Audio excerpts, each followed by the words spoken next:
Om Namo Narayana, welcome back to a new series of reading that goes beyond Sanatana Dharma. It's into New Age stuff.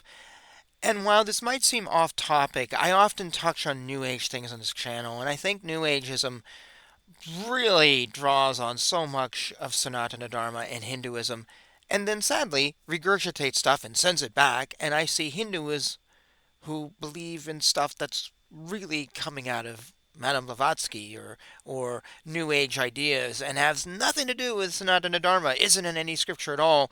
But it's Rajiv Malhotra's U-turn theory. We send this stuff here, or it's taken from us or stolen or whatever you want to say, and then they reinterpret it and then they send it back and then it becomes our part of religion.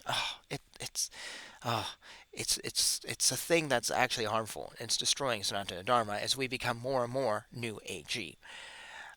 So I want to read something today that I think is really interesting. And I know many of you watch this channel just for the bigger view, and you may not even be part of Sanatana Dharma. And this is just something that's very thought provoking by a guy named Morton Tolbull, who has a blog. I will link to his blog. I believe he is a psychotherapist, or he deals a lot with that end of things. Discusses a lot of stuff from that point of view, current events, history, literature, all sorts of stuff, and has some really interesting articles on the New Age world. And this is one that we're going to read over just a few videos to just make it easier to digest, and I think is very, very good. Before I get into this, I also want to say this talks about egos, and I have mentioned egos many times because the ego is something we often find in New Ageism. Myself and many others often say that New Age religions boost the ego. They're all about the ego and they feed the ego, which is sort of what today's article is about. Also, we see the ego in terms of all these Hindu gurus, who for me don't feel like gurus, they just feel like huge egos, out of control egos, who have really nothing to say other than just, I want your money and I want to be special. So this is something we need to look at. And while I'm on this tangent, this is probably one of the few teachings I've retained from my time following the huge ego known as Adidas Samraj. He used to teach that the ego, he called it the contraction, and that was, he used the fist to demonstrate it, was the problem. If we had this contraction, nothing could happen. You can't do anything with a fist. You can just smash things. I can't hold something, I can't do anything. So you need to let the contraction go, and he would then do an open palm, in which case we can do all sorts of stuff. We can hold things, we can whatever. But as long as we're in this ego, this knot of the ego, there's nothing to do. And that's a great thing. Ironically, I tried to do some things in Adidam, and I was told I was going to hurt the ego of some people. And I was like, um, really? You're really telling me that the ego is really valuable for these people in Adidam, and if I do what I'm going to do, it's going to hurt their precious ego? Well, I guess maybe they should start the teachings from day one. It was actually his daughters who were, I'm sorry, there's a siren going by, but it was actually his daughters who I was told were upset and offended, and their egos were hurt because I listed them along with ordinary devotees on this website I was building. I'm 99.9% sure they didn't even know about the website. I don't think anyone even saw it who told them about it. And the people who were telling me about it, who were saying the egos were hurt, I think their egos were hurt because they weren't on it, or I don't know. It was just like, no, this is the end. If your daughters of your guru are going to have their egos inflated because they're just made to be an average, normal person, this whole thing is a joke. Yeah, I could talk about it in a full episode. We're not going to do that. Instead, I want to get to the first part of Morton Tolbull's essay today, The Ego Inflation in the New Age and Self-Help Environment. Oh yeah, this is going to be controversial. So here we go with sort of the beginning of it. The positive aspect of a spiritual crisis is the most self-deceptive because it usually ends up in ego inflation and a total lack of self-realization. Self-help gurus and New Age devotees can be breathtaking in their combination of self-confidence and absurdity, where they, with no hesitation, are bullying highly educated and or experienced experts. They don't care whether it is scientists, philosophers, or mystics. What they care about is whether such persons dare to be critical towards the ideology of the self-help industry.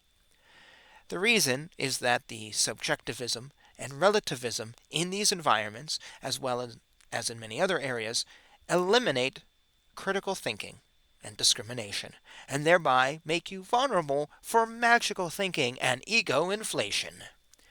Through this, we have reached the highest level of postmodern development, for better or for worse.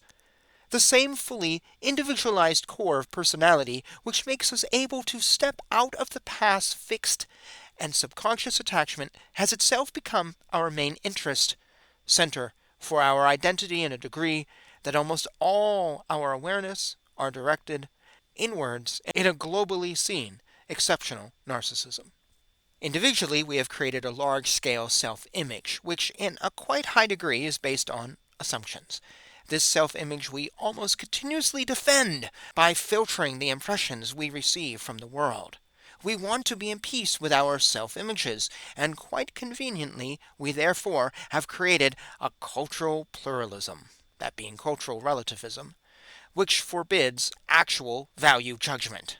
I have my truth, and you have yours. Respect. Self-accept. I'm okay, you're okay. It all runs together in a fear of hierarchies, or a fear that someone might know something better than you, and where it is now politically incorrect to claim that something is higher than something else. You judge is now the same as you condemn. Within the New Age and self-help environment, this has opened the doors for people claiming just about anything about themselves and spirituality without having any knowledge or experiences. At the same time, the enormous alternative gray market of private educations offer people educations where they, in 1 or 2 weekends, can get themselves a certification in just about anything within spirituality. If you think that the only thing left is a weekend education to enlightenment and mastership, then I can tell you that it already exists. For example, you can get enlightened in 21 days in the Indian Oneness movement and get a certificate. Now, if you then ask, would any serious person buy this? Well, then I can tell you that the famous success guru Tony Robbins is one of the main figures behind this movement, and that thousands of people follow it under many different celebrity names, both spiritually grounded, supposedly, and not. A couple years ago, I had to spend some days with a meditation teacher in Los Angeles. He had a certificate and quite a large group of followers. To my astonishment, I discovered that he actually didn't have any meditation practice. He didn't meditate in the mornings, afternoons, evenings, or any other time that I could see. At one time, he showed me that he could sit in the lotus position, and that I didn't understand meditation, and that I wouldn't do any progress because I wasn't sitting in this position when I was meditating. It was just impossible to lead a normal dialogue with him. He was the teacher and couldn't be adjusted. Yet there wasn't any sign of any experiences in what he told, or any non-surface learning of any traditions. The only thing he was interested in and knew about was his business as a meditation teacher, and how to grow that business. It is clear that many people within the New Age and self-help world have been caught up in this, and it will spoil their spiritual practice, if they have any. It will leave the rails and end them up blind. Worst of all, it will lead other people on the wrong track as well. The great Tibetan meditation master Sogyal Rinpoche says in his book, The Tibetan Book of Living and Dying, quote, "The most important thing is to avoid getting caught in the shopping mentality I see everywhere in the West, to go shopping from master to master, from teaching to teaching, without any continuity or ongoing practice. Almost all masters in all traditions agree that the essential is to master one path to truth, and this you do by following this path to the end with heart and mind, at the same time as you relate open and respectful towards others and others' insights." End quote.